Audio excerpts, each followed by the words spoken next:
Hey guys, Jay here, and in this video today I am going to talk about every single unique item that is available in the PTR Season 5.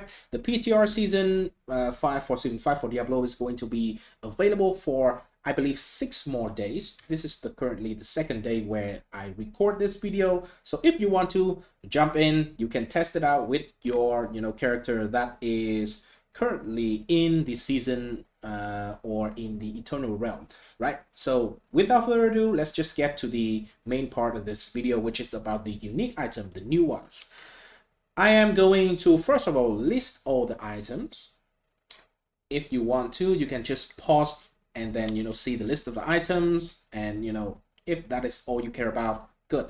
But I am also going to talk about every single item, a little bit about the first impression, and also potentially discuss about what I think is potentially the items going to be good for. And so without further ado, let's get straight into it. This is the 5 new unique item that is going to be added to all the classes. It's going to be usable by all the classes. Is on the screen. I am going to talk in detail about each and every single one of them in the later part of the video. Of course, this is going to be the item for each classes. So you can see here, each class is getting 2 new items, and hey, they are pretty interesting. Again, I'm going to mention in the later part of the video where I talk specifically about every single item, right?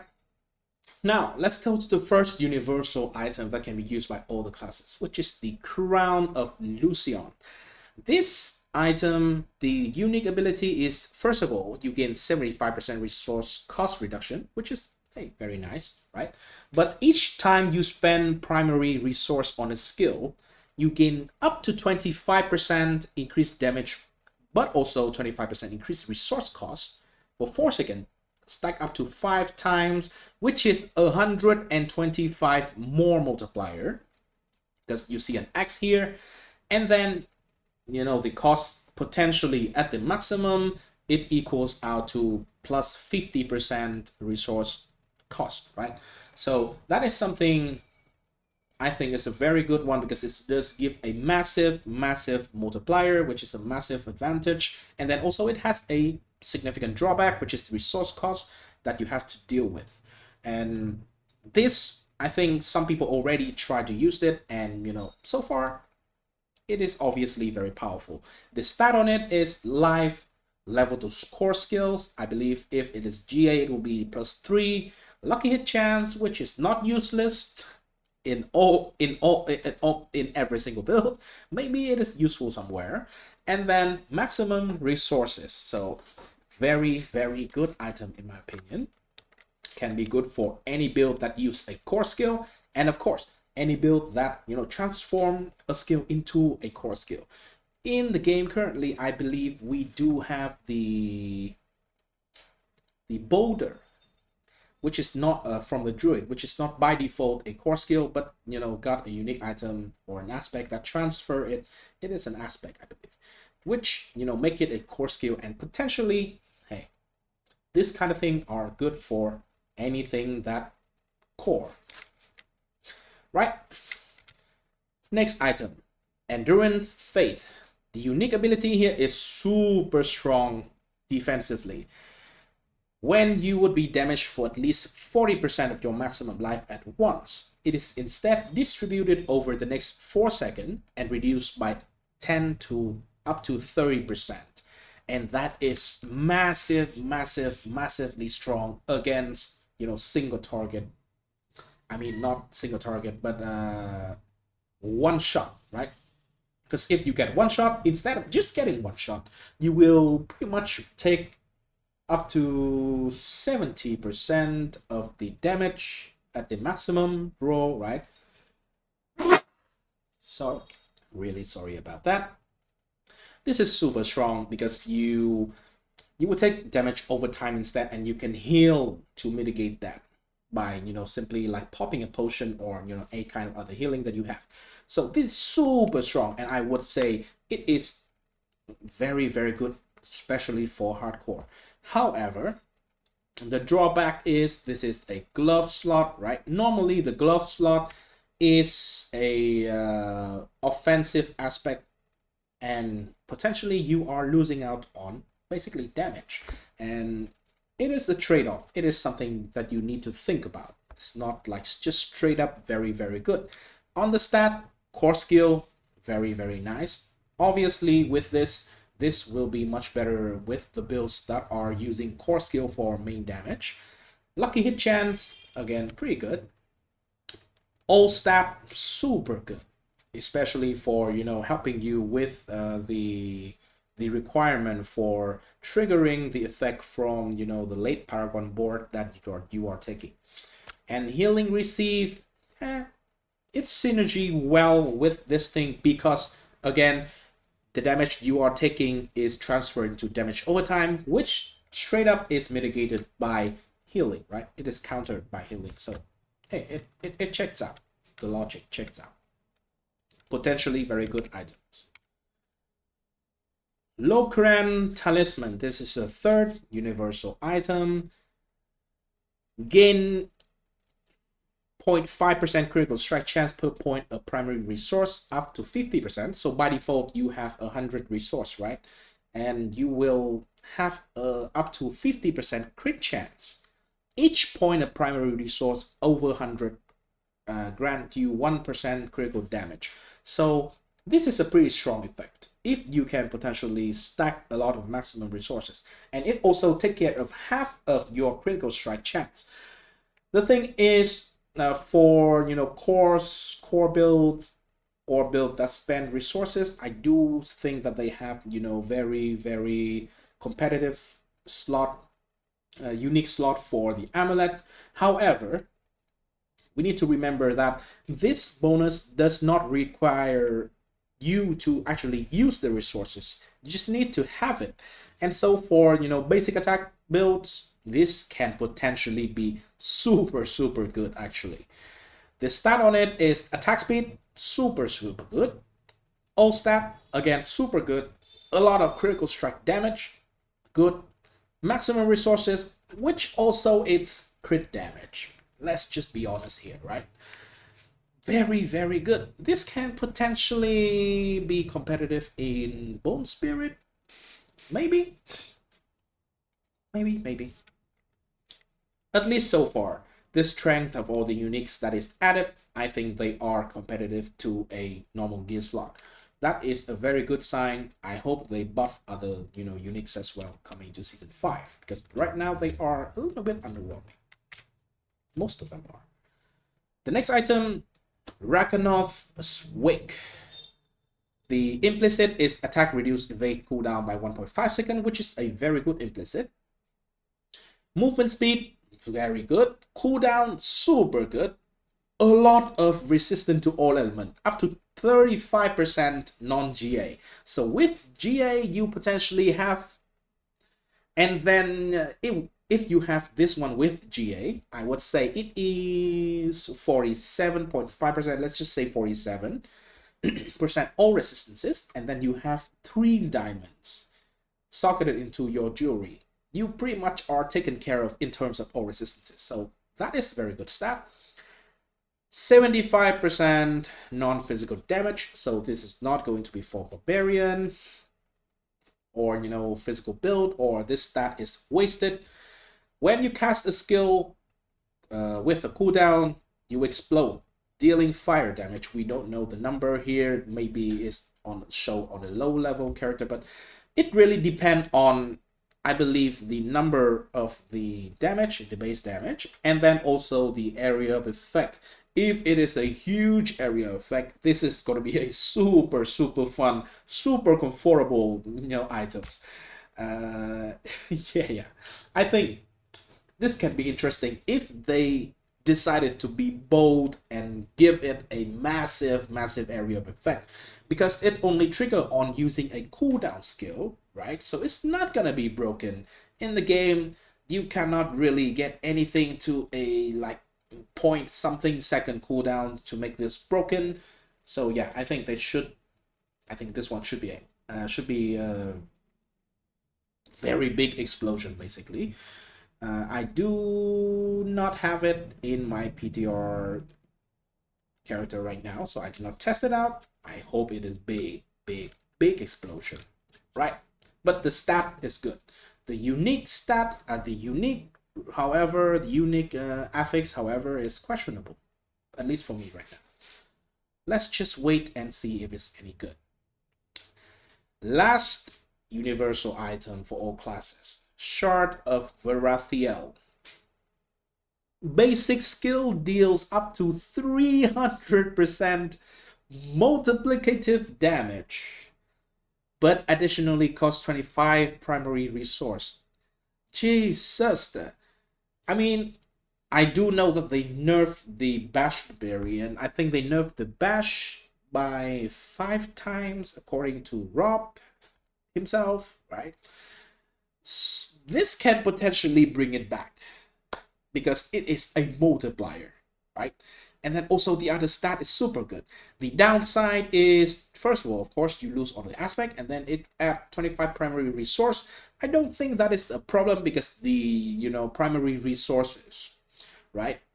Normally the basic attack skill generated anyway, so you will not be having the problem with the primary resources.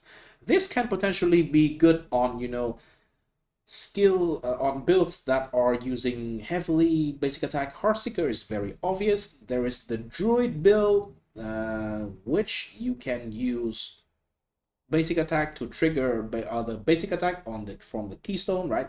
So potentially this can be very good, or maybe firebolt. I don't know. Let's see. But this looks very promising. The stat on it, all stats super good again. Basic skill super good again. Basic attack speed again super good because it is specifically to basic attack. So pretty much this bracket, the only thing that's stacked with it is the aspect that increase the basic attack speed, and so you can reach a huge amount of attack speed overall, right? Maximum resources, hey, not useless, especially if you used it with the amulet we got earlier. So this is translating to some additional critical damage. I don't think stacking, maximum resources is going to be that good because it takes off one stat, right? And then it just gives you a tiny amount of critical damage because it's 1% per 1 point of resource. But potentially it can be good on like a bone spirit or something like that, because the bone skill already, have some scaling with maximum resources, right? So this can be crazy, can be very, very crazy for basic attacks build, obviously. Next one, now we come to the very first barbarian items, the bunch, right? The third blade, your weapon mastery skills are now core skill that have no cooldown but cost fury, dealing up to 70% of its normal damage. So that is a damage nerfed. However, it is in trade-off for no cooldown, and you can spam it. The fury costs are reduced by 5 for additional charge the skill would have had. It does, help a little bit with, sustain for resources. But this potentially can enable Death Blow. And also, I think Steel Grasp can be a very interesting option. The stat on it, strength is good, vulnerable damage is obviously very good. The weapon mastery damage is obviously very good because if we used it, chances are we are building around a weapon mastery skill, right? And Fury on kill. This one is better than the boulder aspect that we are currently have in the game, because the boulder aspect remove the tag, the original tag of the boulder, and then make it a core skill, which sucks. This one just make it both type, and so you can scale with both everything, right? So it is a core skill, so you can scale with level of core skill, and you can also scale it with the level of weapon mastery skill from whatever sources you have. So yeah, I think this one is interesting. It can be very build enabling. However, right now we didn't have it in the game. We didn't, have proper testing on all these the skills. So this is a question mark for now. I think it's super interesting though. Definitely gonna try it out if I have it. Next item. This one is extra interesting because of the previous item, and I'll get to it.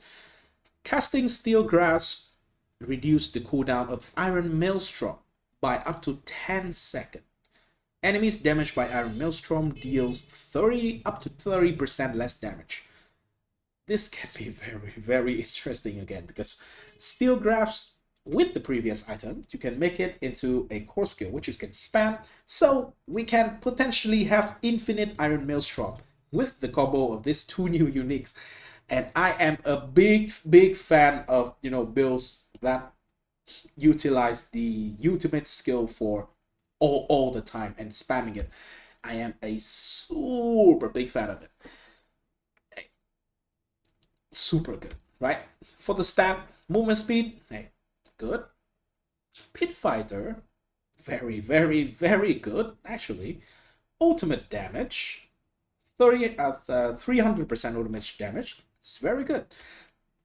Sorry. And last but not least, Steel Grasp cooldown reduction. I actually think this is quite useless, because probably if you are going to make this one, to use this one on a build, chances are, in my opinion, you should use it with the other item that I just showed before, which makes Steel Grasp has no cooldown. Just very obvious. So the cooldown of cooldown reduction for Steel Grasp potentially is wasted. Maybe it's not. Someone will prove me wrong in the future, right? Next item, the Basilisk. This is a unique staff for druid. Earth attack speed. No, let's just get the unique stat first. When you first hit an enemy with an earth skill, petrify them for 3 seconds. Petrifying an enemy additionally deals some physical damage. So right now it's not that obvious of a build that, you know, can use this one, but I think this is a strong effect because it's a crowd control, right? And a lot of things can synergy well with crowd control, and right here we don't really see any cooldown. Oh no, it's just you first hit the enemy, so yeah, it's just like for the first time. So this is not going to be very good on bosses. So far this item seems weaker than the previous one that we have seen so far. The stat on it, earth attack speed, hey, good. Damage to crowd control, pretty good. Physical damage, critical strike chance against stunned enemy. I'm not very impressed by this one. At least there's nothing come to mind where it will be something broken or interesting with it so far, at least. If you can think of something, please let me know in the comment section. Next item, Bjorn Fang's Tusk. Cataclysm's Lightning Strike now prioritize enemies. While Cataclysm is active, you gain unlimited spirit and deals up to 100% more damage. I think this one is going to be pretty strong. Everywhere where you see a very large multiplier, chances are it is strong. And it is getting the Endless Tempest level, non-physical damage. Okay, so critical strike chance and level 2 core skill. This potentially can be a very good item. Can be a very good item. I'm not sure what builds I'm going to use with it. But just see. We'll see. Next one, we comes to Necromancer. The Morta Crux. Okay, Morta Crux. Now that is hard to pronounce. When consuming a corpse, there's up to 30% chance to also create a decaying skeletal simulacrum that 6 enemies cannot attack. When it dies, explode for a fixed 450 shadow damage. This seems underwhelming. This effect is treated as a macabre skill. I'm not sure about the number, because normally the orange number on the affix here means it doesn't scale with your own stat, right? So this seems very underwhelming so far. Not sure. +5 level to huge flesh though. That is pretty big. But I don't think this is going to be useful. Maybe I did not play enough Necromancer to, have a good judgment. Let me know. But so far, it seems very underwhelming. Next one, Path of a Tragul. Bone Prison trap a larger area. Hey, good. And fire up to 30 bone splinter at enemies trapped in it. This seems fun. Increase your maximum essence by 2 for 10 seconds for each time the bone splinter hits an enemy. This can potentially be pretty good, right? Because I think it can shotgun, obviously. And scaling the maximum essences is already very good for bone builds. You have bone prison cooldown, armor, level 2 bone skill, which is very good. Movement speed. I think Bone Spirit can use this one. It is a offensive unique ability on a defensive slot, basically. So I like it.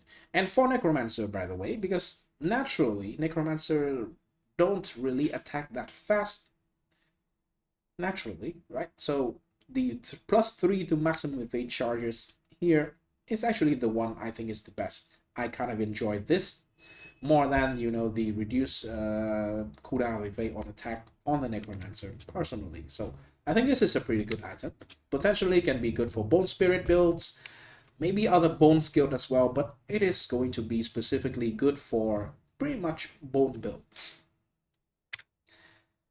Next we come to the Rogue, Shroud of Honduras.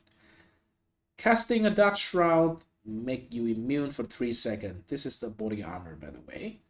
But your evade cooldown is increased by 9 to 3 seconds, so maximum roll is 3 seconds. Casting Dark Shroud make you immune, okay. Evading while Dark Shroud is active, leave behind an explosion that deals damage. I don't think this is going to be, a lot of damage. But the immune thing can be helpful, right? So it potentially make the Dark Shroud skill to be somewhat more useful instead of just having the level for the skill and then not even having it on your bar because you just want the damage reduction from having the shroud. This one can be very good because it has +3 level to Dark Shroud, potentially can be 4 with GA. If you have a 4 Dark Shroud GA with this chest, I think you are going to make bank with it. All the shadow resistances that you need, Jesus, up to 110% shadow reduction. And then 75% non-physical damage. Non-physical, so yeah, this is going to be better for builds that are using imbued or Andario build. Evade grant, ooh, a lot of movement speed for 2 seconds. Hey, I'm all about movement speed. This is going to be very, very good item simply because the fact that it has level to Dark Shroud in the chest slot, in my opinion, right? So I think this is going to be one that is universally good for a lot of builds. That is going to be that rope's going to need to offer. Keep an eye out on this item. Next item, the Umbra Crux, another Crux. Okay, casting a subterfuge skill also spawn an enemy shade totem for up to 8 seconds. Any damage it takes is replicated onto surrounding enemies at 30% effective. Okay, so actually it is a 30% multiplier. You may only have up to 2 shade totems. Okay, the damage count as a trap skill. So up to 60% multiplier for 8 seconds. I think it's pretty good. For a weapon slot, for a dagger, right? 60% multiplier is very respectable. Is it going to be better than a normal weapon with 2 temper and then a multiplier on the aspect? I'm not sure. but it's not going to be completely useless. I think this one can be useful. It's questionable though. It might be not better. The stat on it is dexterity, vulnerable damage, subtle touch cooldown, and then plus a 2 to 3 level to innovation. Yeah, I'm not sure if this is going to be competitive enough for a dagger slot. That is what I'm trying to say, but it is a more multiplier, technically. So yeah, it can be useful. Not entirely sure though. Yeah. Next, we come to the Sorcerer. This is Axial's Conduit. Chain Lightning alternate between orbiting you and sinking up to 3 enemies. When it returns, it drains 6 mana from you and for each active Chain Lightning. After draining 66 total mana, the bolt explodes for up to 900 damage and scaling with your damage. So this potentially can be good. Chain Lightning expires if you don't have enough mana to drain it. So if you want to build around this item, it is going to be very, very heavy on the, sustain of the mana. It can have up to 3 Chain Lightning here on the pan slot. Hey, pan slot is normally level for basic skill, so Chain Lightning is a core skill, so that is very good. I can imagine this is going to be good. There's a chance to cast twice as well. Resource generation, super good. Damage reduction, which is very okay. This is a very solid item. It really depends on the damage of Chain Lightning itself, from what I see, and also you need to remember that you need to keep in mind that you are having to invest more into resources generation if you want to actually make this a viable build. So until someone figure it out, this is also in the questionable category. Next item for the source, Voxed Omnium. This is going to be a two-handed staff again. Casting a core skill, additionally fire 2 instances of Fireball, Frostbolt, or Spark, matching the element there to cast last 2 non-core skill. Okay, I see. These projectiles deal up to 90% damage. The stat on it's non-physical damage, which is obviously good for source. Up to 4 level basic skill. Interesting. Core attack speed and intelligence. So they are, let me see. Maybe this is a new tech for Firebolt build, I'm not sure. But it potentially can be very good because it doesn't have a chance to cast. It actually always casts, right? So, and it also it depends on the last 2 non-core skills, so it's not going to be very clunky. Because for example, if in the last 30 minutes the only 2 other skill that is non-core that you cast yourself is going to be Flame Shield and then Flame Shield, for example, you are going to cast 2 Firebolt.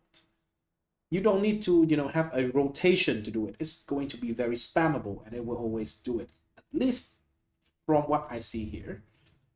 And it is a more multiplier here, by the way, up to 90% X increased damage. Very, very good.